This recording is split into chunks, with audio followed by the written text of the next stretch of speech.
ఎలా అనిపిస్తుంది తీసుకొస్తే?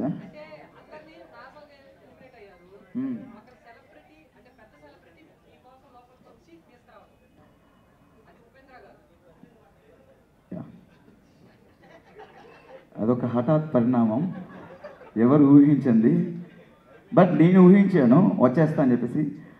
అంతే, అంటే సినిమాటిక్ లెవెల్లో మనకి ఎంత ఎలివేషన్ ఇచ్చారు. Guns, target 1, target 5, target.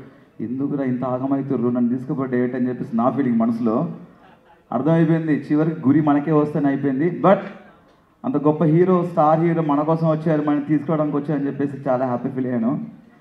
అంటే చాలా నవ్వుతూనే వచ్చాను లోపలికి, నవ్వుతూనే వెళ్ళాను, నవ్విస్తూనే వెళ్ళాను. చాలా హ్యాపీగా ఉంది అన్న, ఆయన వచ్చి తీసుకెళ్ళడం చాలా హ్యాపీగా ఉంది.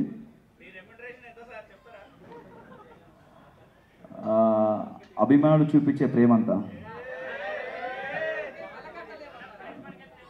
ప్రైజ్ మనీ వస్తే అది చెప్పానన్న, నేను హౌస్లో కూడా చెప్పాను. మేము మొత్తం 5 అన్నదమ్ములం మేము. మా రెండో అన్నయ్య కొంచెం 3 ఆడపిల్లలు, కొంచెం ఫినాన్షియల్ స్టేటస్ బాగాలేదు. దాంట్లో పెద్ద అమ్మాయి పెళ్లి చేద్దాం అనుకున్నాను అమౌంట్ వస్తే, బట్ రాలేదు. బట్ అయినా నేను కష్టపడి ఎంతో కొంత సంపాదించి మళ్ళీ తన అనే వాళ్ళ పాప కోసం, పెళ్లి కోసం కూడా పెడతాం డెఫినెట్.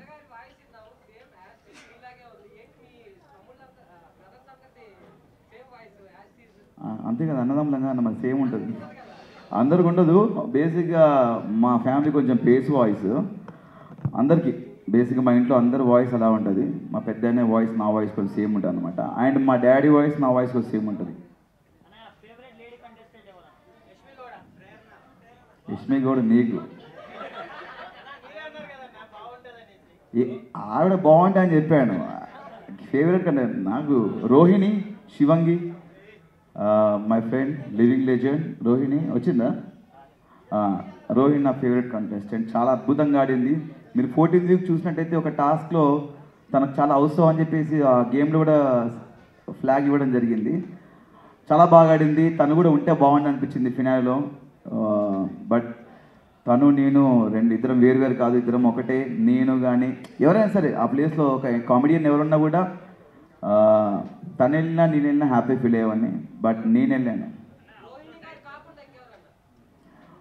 రోహిణి గారు కాకుండా ఫేవరెట్ కంటెస్టెంట్ అంటే బిగ్ బాస్లో లేడీ అన్న, అందరు బాగా ఆడారు. ప్రేరణ నాకు టాస్క్లు పరంగా చాలా బాగా ఆడుతుంది. తను ఒక ఫైటర్లా అనిపిస్తుంది. టాస్క్ల పరంగా చాలా బాగా ఆడుతుంది. ఆ పరంగా అయితే నాకు ప్రేరణ టాస్క్ల వైజ్.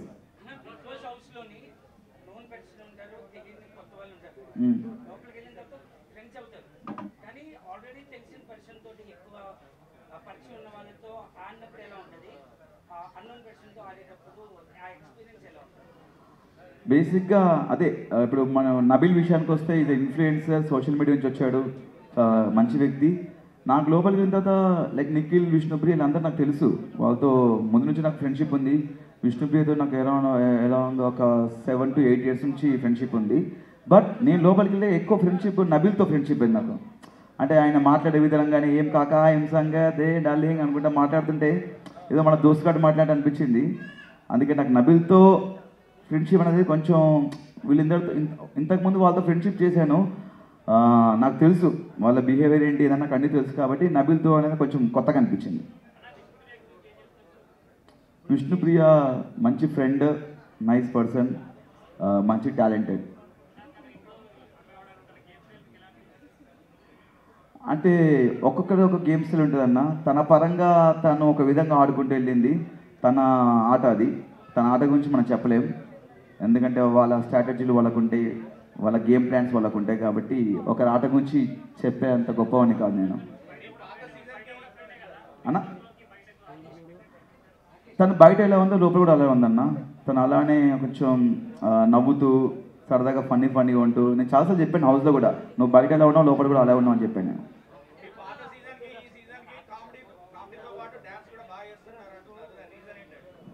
అదే అన్న, మన లైఫ్లో జీవితంలో మనం ముందుకెళ్తున్నప్పుడు చాలా నేర్చుకుంటాం.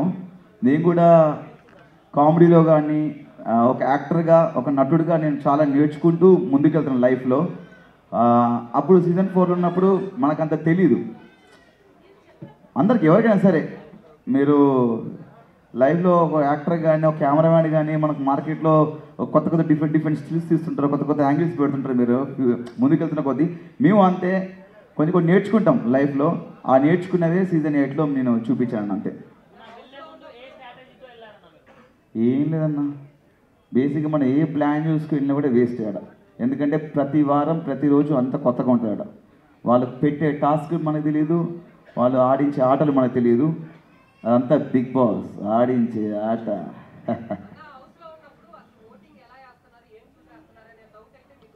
ఎస్ వచ్చింది. బేసిక్గా అదే నేను చెప్పాను, ఇంట్లో బూతులు మాట్లాడుతున్నారు కొంతమంది, ఫౌల్ గేమ్లు ఆడుతున్నారు, డిస్రెస్పెక్ట్గా మాట్లాడుతున్నారు. ఇలాంటి వాళ్ళు నామినేషన్స్లో ఏమంటున్నారంటే ఆడియన్స్ మమ్మల్ని సేవ్ చేస్తున్నారు బ్రో, మిమ్మల్ని మీరు నామినేషన్కి రండి అప్పుడు తెలుస్తుందా అని చాలా ఆరగంటగా మాట్లాడితే నాకు చాలా బాధ అనిపించింది. అవును కదా, బిగ్ బాస్ హౌస్లో ఇంత పెద్ద ప్లాట్ఫామ్లో చాలా కెమెరాస్ ఉన్నాయి, కొన్ని లక్షల కోట్ల మంది జనాలు చూస్తున్నారు. ఫౌల్ గేమ్స్ బూతులు మాట్లాడుతుంటే జనాలు ఎలా సేవ్ చేస్తారని ఒకరోజు నేను జనాలకు చెప్పడం జరిగింది. ఏంటన్నా మీరు ఓట్లు వేస్తున్నారు, సేవ్ చేస్తా అని వాళ్ళు చాలా విచ్చలవిడిగా ఆరగంటగా చెప్తున్నారు, మమ్మల్ని జనాలు 10 వారాలు సేవ్ చేశారు బ్రో అని చెప్తున్నారు. ఇలా బూతులు మాట్లాడాలని ఎంకరేజ్ చేస్తున్నారా, ఇలా ఫౌల్ గేమ్స్ ఆడవాళ్ళని ఎంకరేజ్ చేస్తున్నారా, అన్నీ చేసి మాకేమో ఎలిమినేట్ అయిపోయాను నేను. నాకు ఎప్పటికీ నాకు సీజన్ 1 నుంచి ఎప్పటికీ ఒక క్వశ్చన్ ఉందన్న, బిగ్ బాస్కి ఆట ఆడడానికి వెళ్ళాలా, నామినేట్ అవ్వడానికి వెళ్ళాలా? ఏమన్నంటే ప్రతి ఒక్కరు నామినేషన్కి రావాలంటారు. వారంలో నామినేషన్ అనేది సోమవారం ఉంటుంది, మిగతా 6 రోజులు టాస్క్ ఉంటాయి, మన పర్సనాలిటీ చూపించుకోవాలి, ఫన్ చేయాలి, ఎంటర్టైన్మెంట్ చేయాలి, ఇంకా మన బిహేవియర్ చూస్తారు. అంటే బిగ్ బాస్కి ఓన్లీ నామినేషన్ కోసం వెళ్ళాలా లేకపోతే ఆట ఆడడానికి వెళ్ళాలని నాకు వచ్చిన డౌట్ వచ్చింది. చాలామంది నామినేషన్ రాలేవు, నామినేషన్ అంటే భయం అంటారు. నాకు భయం ఉండదు, మీరు చేయండి దాన్ని. మీరు నామినేషన్ మీరు నామినేట్ చేయండి, నేను